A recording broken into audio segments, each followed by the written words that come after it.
কি নামে ডেকে বলবো তোমাকে, মন্দ করেছে আমাকে ওই দুটি চোখে।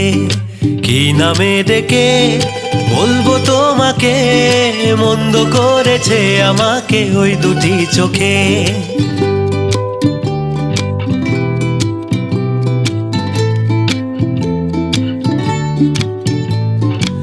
আমি যে মাতাল হাওয়ারি মতো হয়ে যেতে যেতে পায়ে পায়ে গেছি জড়িয়ে।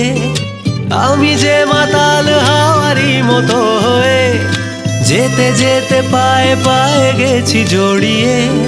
কি করি ভেবে যে মরি, বলবে কি লোকে, মন্দ করেছে আমাকে ওই দুটি চোখে। কি নামে ডেকে বলবো তোমাকে।